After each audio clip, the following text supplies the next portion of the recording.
Social media एक ऐसा दानव है जो हर एक बात को फैला देता है, वो चाहे वो गलत हो या सही हो। अगर उसमें लोग अगर इंटरेस्ट ले रहे हैं तो उसी बात को फैला ही देता है। तो हाल ही फिलहाल में दिसंबर में एक ऐसा इंसिडेंट हुआ था, जिसी इंसिडेंट में हमारे जो पूर्वोत्तर स्टेट हैं जैसे कि सेवन सिस्टर हैं, उन्हीं स्टेट को बाकी देश से एक हेट मिल रहा है, इस बात को दर्शाने की कोशिश किया गया था। उसी इंसिडेंट को बहुत से ऐसे क्रिएटर हैं जिनके लाखों के सब्सक्राइबर भी हैं, वो बिना रिसर्च किए ही प्रॉपर उसी बात को कॉपी पेस्ट किए जा रहे थे व्यू के चक्कर में। तो अभी फिलहाल में मुझे इस वीडियो बनाने की मौका मिला था और इस बात को मैं सर्च कर रहा था, तभी मुझे पता चला कि ऐसा कुछ इंसिडेंट नहीं हुआ था एंजल चकमा के साथ।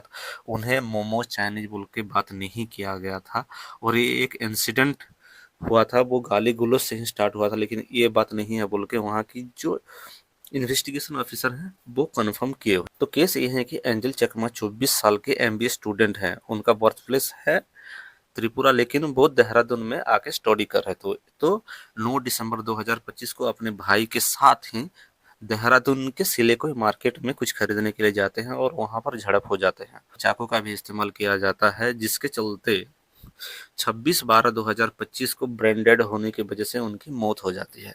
तो इसी इंसिडेंट के टोटल 6 आरोपी हैं, उन्हीं में से 5 गिरफ्तार हो चुके हैं और उन्हीं में से 2 नाबालिग हैं। जो फरार आरोपी है उसका नाम है यज्ञ अवस्थी, उम्र 22 साल, और माना ये जा रहा है कि वो नेपाल के कंचनपुरा डिस्ट्रिक्ट को बिलोंग करते हैं। पहले उस पर 25,000 की इनाम था, अभी बढ़ के वो 1 लाख रुपया भी हो चुका है। और इसी केस का इन्वेस्टिगेशन कर रहे हैं एसएसपी देहरादून अजय सिंह। भारत में रोज कहीं ना कहीं ऐसे इंसिडेंट हो रहे हैं, मर्डर हो रहे हैं, लेकिन ये एंजल चकमा का केस क्यों वायरल गया?